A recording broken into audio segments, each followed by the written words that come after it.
Hi everybody, this is Dennis, and I'm going to do the playthrough of House of Terror. This is LP number 2. This is the actual story of Frankenstein, Dracula, Wolfman, and this is the one that does have the book and record, so this is the book internally with it. So we will play through it, and I will flip through the pages so you can view the story as it gets narrated through the record. Pretty much like the other book and records, but this one, being an LP, is going to be longer, and only the main ones here have the actual stories that are actually drawn out, unlike the first part of the LP. So anyway, without further ado, let's get this party started. The year is 1883. The hour is late, and the mood is fear, as two exhausted human beings crash through the underbrush and into a clearing. But there is no pause in their flight, for the baying of ravening hounds is hard on their heels. Vincent, they're gaining on us. See, they come. Vincent, we're lost. No, Eric. Not if we can reach those trees yonder. Hurry, darling. Just a few paces more. Hurry! After an eternity of seconds, That's it, darling. Climb up as high as you can. I have a handhold, Vincent. Now, you come up. but the man knows his companion is not yet safe, and all caution is thrown aside as he reaches for a stout branch and prepares to defend his loved when suddenly, Hold! and like a blanket, calm enfolds the once enraged dogs, and they trot off, docile and tame as household pets, to the feet of their master. Please, gentlefolk, do not be afraid. The dogs will do you no harm. I am to blame entirely for this terrible incident. It was senseless of me to continue hunting after the sun had gone down. Forgive me. And please allow me to make this up to you in some way. The stranger's voice is openly friendly, but not till Erica is safely on the ground does the man Vincent reply. You are a gentleman, sir. But you may wish you had not so quickly called off your dogs when you learn who I am. Then please tell me. I can stand the suspense no longer. My name is Vincent. I am the nephew, the very proud nephew of Baron von Frankenstein. This is my fiancée, Erica. In that case, you are the new Baron von Frankenstein, now that your uncle is dead, which entitles you to the simple hospitality of my home for as long as you may desire it. Please accompany me. You must. If you insist. You are very kind, and we are exhausted. With his fiancée safely mounted on the horse of their new friend, the tension of the previous few days falls away, and soon the party comes in sight of a magnificent castle. My home, young Baron von Frankenstein, and yours, for as long as you would like to stay. You are too kind, sir. I fear you may not know of the events surrounding my uncle's death. I feel honor-bound to tell you of them before we cross the threshold of your home. I know the events, Baron. His experiments, the monster he created, the destruction the monster caused, and finally the enraged villagers who caused the death of your uncle. But you are merely his nephew. Aye, merely. But a Frankenstein, nevertheless. And tainted. The villagers were not satisfied to murder my uncle. They came to my home at the dinner hour. They howled in rage as they burned my home to the ground. And in greater rage as Erica and I escaped in the confusion. We have been pursued, hounded from that moment. Ah, here we are. My home, Hilda. It's beautiful. I'm glad you are pleased, mademoiselle. This ordeal must have been terrifying for you. You must think a great deal of our young Baron. I love him, sir. And if needs be, I will die beside him. If we can just keep them from finding our... Oh, Vincent. What Erica is most worried about is that if it is discovered that I actually assisted my uncle at times and know all the secrets which supposedly died with him, our pursuers will double in number and surely destroy us. Please, Baron. Enough of this depressing talk. You shall both bathe. And after a comfortable dinner, we shall sip wine before my great fireplace, and all this will seem as though it happened in another world. Soon the new Baron Frankenstein calmly bathes. A calm which is broken by... Erica! Quickly, Vincent pulls on his pants and runs from the room. Erica! Erica, where are you? Erica! You need go no further, Baron. What you seek is through this door.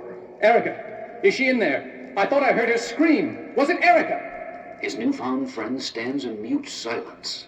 Finally, Vincent brushes roughly past him and into the indicated room. What is this? It seems... Like a blast of cold air, the full impact of the room strikes Vincent Frankenstein. The room, except for minor differences, is the duplicate of his uncle's laboratory. The room in which his uncle created what became known as Frankenstein's monster. Explain this.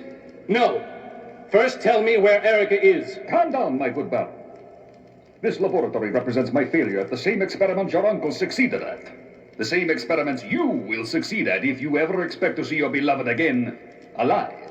In a blind rage, Vincent rushes past his betrayer. Look for her if you will, fool! This castle has hundreds of rooms, dozens of tunnels, and miles of labyrinthian dungeons and torture chambers. She would starve before you could find her.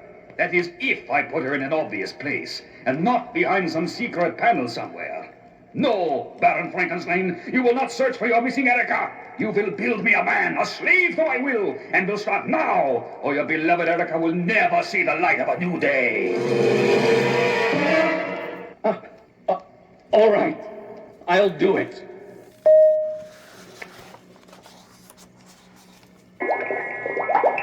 To escape the torture of not knowing, Vincent hurls himself into his sleepless work, creating a living man from dead bodies, which his now hated enemy supplies in abundance. No more bodies. I've all the parts I need. Where do you get all these bodies? And in such good condition? In heaven's name, man. I merely want you to be happy. I wouldn't supply you with inferior material. Am I correct in assuming that we are at the final stage? You are correct. But we will never complete that final stage until and unless I see Erica safe and unharmed. If I don't, I'll... Baron, please don't get overly dramatic. Mind your dials and gadgets like a good boy. And if you look to my left, you'll see your fiancée, safe. Oh, Vincent! Enough! My, assistants will guard your Erica as you work, Baron. Do not make any false moves, or they will kill her. Make no mistake about that. I am too resolved to be stopped by false heroics. Move! With practiced fingers, young Baron Frankenstein manipulates his panel and finally throws the switch that controls the raw electricity. As the machine dies down, Vincent cranks the reclining body to an upright position. Is he alive? Did it work? He's not moving, not breathing. Give it some time. It could be hours before we know. An eyelid flutters open as the two men talk.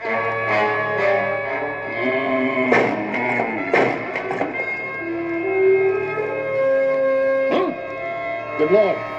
He's alive and enraged. His brain inflamed, the patchwork creature stumbles forward as his creator tries to restrain him. Stop! Sit down! Stop! Stop him, guards! Stop him, or it will mean your deaths! The two robed guards release Erica and lurch toward the raging creature. Subdue him, Cretans, before he reaches the door! But brute force cannot stop this monster. He smashes one guard and hurls the other with all his strength into the wall. And now he pauses. No one bars his path but the frail and beautiful Erica. Slowly he raises his eyes to hers and again moves forward. No! Stay away from her! Who can know the thoughts this monster has as he approaches? And now lifts the girl from the cold stone and over his head. No! Who can say if he thinks at all as he steps to the window ledge and hurls the girl to her death? And walks away from this now silent room, leaving a man whose mind reels and heart shrivels in his chest. Erica! Erica! She's dead. No, she's moving, I think. Oh, help her, she's alive, but broken. She looks so helpless. Count, this is your doing. Help her, please. I'll do anything to repay you. Please, I beg of you. Without a word, the evil host steps up to the window, raises his face to the moon, and parts his lips.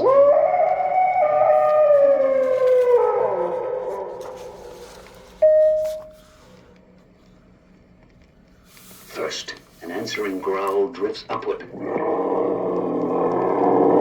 Then a shadow breaks free from the darkness of the forest and trots quickly to the side of the moaning Erica. As it becomes more distinct to Vincent's unbelieving eyes, his worst dreams become reality. It has the form of a wolf, but its gray color, its bearing, implies a more fearsome presence. The presence of the werewolf. It's attacking her, and she's helpless. No! No! Good Lord! In his hysterical state, Vincent hardly feels the hand which steals behind his neck and clenches. There is a brief shock as he slips nerveless to the floor, and blackness enfolds him. Back on the ground, Erica has survived the attack of the werewolf, and though unconscious, her breathing is regular. There she is. She seems so still. Don't worry, she's alive. Talk, Bela. Gather her up and bring her along. Yes, Grandmother. All right. We've got her. She's very beautiful, Grandmother. Yes, now. Hours later, Erica slowly regains consciousness. Oh. Come, child, wake up. You have slept long enough. There is much to do. Wake up. Oh, where am I? How did I get here? Oh, I've had such nightmares. What is happening to me? You are in a gypsy camp, and I am Maliva, queen of the gypsies. And you are here to serve and make your place till the end of your days. What? What are you saying? Oh, Vincent! Vincent, where are you? I need you. This is insane. Please, tell me this is all a dream. Girl, silence. This is no dream, nor will it end. You will stay here and you will work, or you will be beaten till you beg for mercy. Now go and begin your chores, or so help me, the beatings will begin right now. Move along. All through the morning and hot afternoon, Erica toils into the cruel discipline of Bela, Maliva's grandson, as Maliva herself watches with a baleful eye. That's it. Make her work for her keep.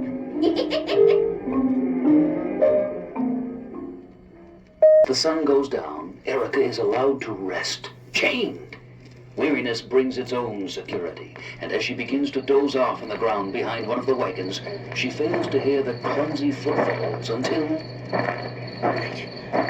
Who is it? Who is that? Please, Missy. Please, it's me, Torque. I would not harm you. You are like a flower. I have brought some broth.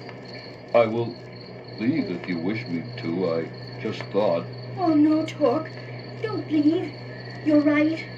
I do need some food. Thank you. Your hand!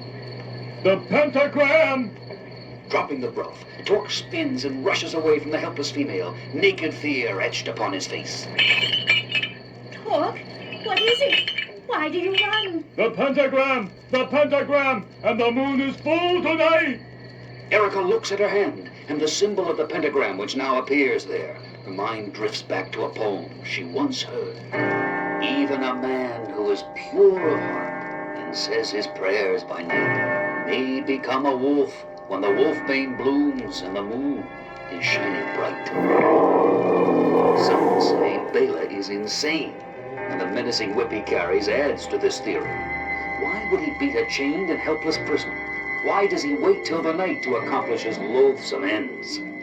As he steps into the shadows, he hears a sound which tells him that never again need these questions be asked. The sound of the werewolf. No, stay away! Bela turns to run. his intended victim, Erica, strikes him down with one deadly blow. No more a frail human woman. In her stead, a full-grown, enraged werewolf. Almost immediately, Bela's cry brings the gypsies from their wagons.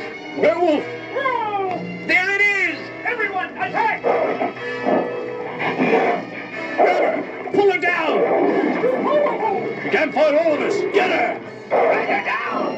Erica's rage drives them back on the trail. Suddenly, a new sound attracts everyone's attention. It's...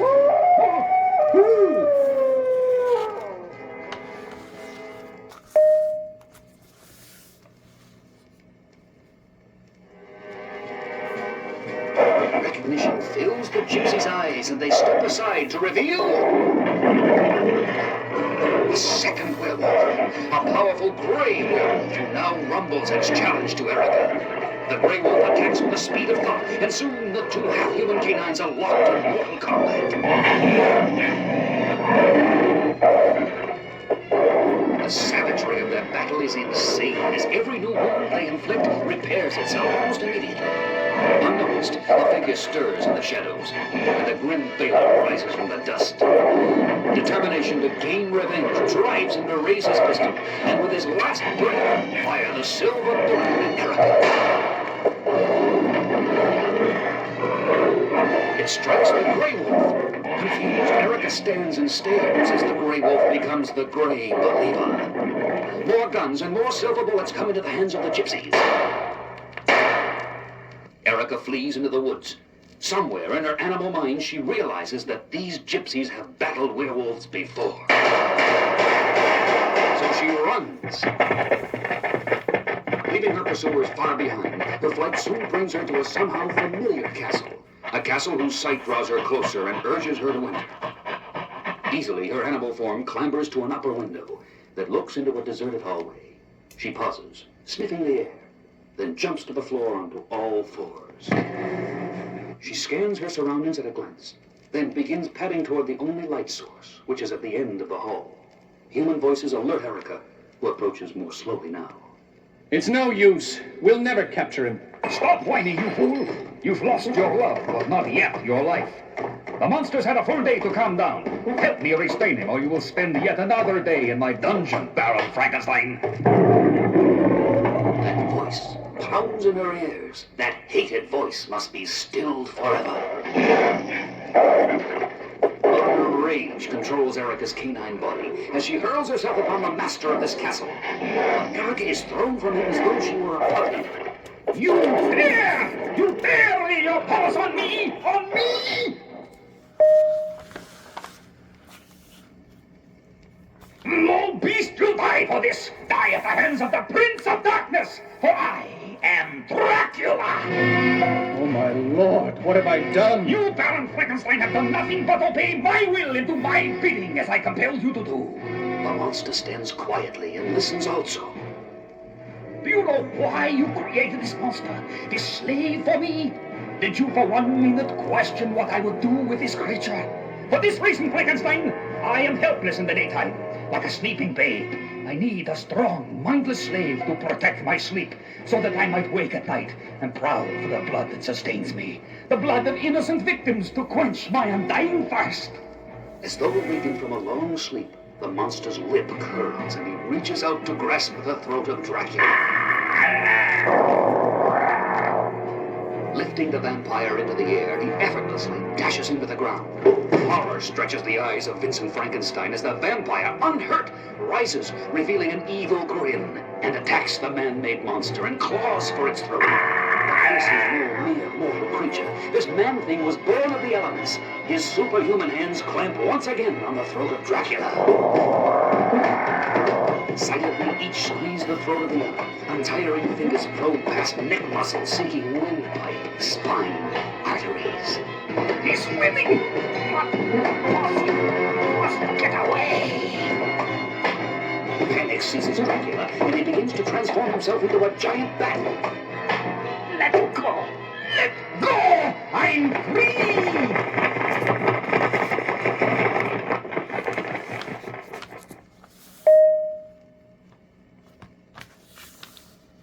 Dracula frees himself and flies upward and toward Vincent, intent on escape. The face of Erica flashes through Vincent's mind. Grim determination sets his jaw as he reaches for an urn of burning embers and hurls it full in the face of Dracula. Screaming in pain, he flies upward, circles, then dives straight into the monster. Tumbling into the laboratory, the two figures smash into chemicals and equipment, which ignite into a blazing inferno. Fire! Tremendous heat! I'll be burned alive. Maybe it would be just as well. Without Erica, I might as well be dead. No, I can't lose hope. She might still be alive. But as Vincent turns to leave, The werewolf blocking my path. It's confused by the fire. It'll doom us both if it doesn't move. No! I must try to reason with it. Wolf, listen to me. That fire will kill us. We must go. I can show you the way. We'll die if we stay here. slowly, rational thought lights the werewolf's eyes. Don't you understand? It's stepping aside, letting me pass. It does understand. Must hurry before those chemicals explode. Hurry, Wolf, hurry! The flames are spreading. We only have seconds. We made it. No, don't stop. The whole place is about to collapse.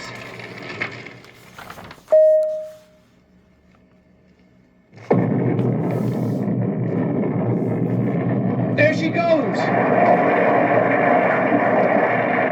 Like a thing of beauty, the castle mushrooms upward and then collapses in upon itself. 'Tis done. And now, Wolf, what of the two of us? Will you try to devour What? Something's happening. You're changing, transforming, becoming familiar. Oh, Lord. Erica! Erica, my darling! How can this be? No. No, 'tis enough. You are here. Here, put on my cloak. Oh, Vincent, it was horrible. Horrible. I can hardly bring myself to think of it. Don't think about it for a while. Just think that we are safe and alive, and that the sun is rising on a new day. Our day. But, this thing that will... You mean your werewolfism? My love, do not fear it. I know a man, a doctor, who has cured this condition. We shall find him, and we shall defeat this thing together. We have come through a night of unending terror, and it has come to an end.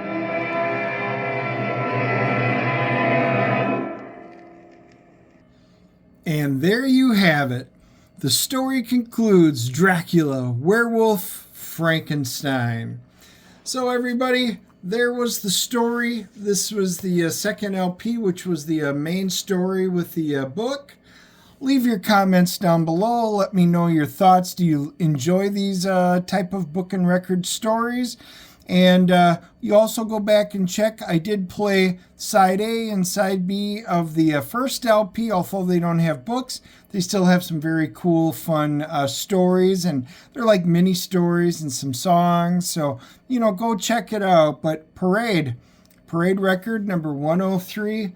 Let me know your thoughts. Hit that like and subscribe button. Leave your comments down below, and we will chat with you all real soon.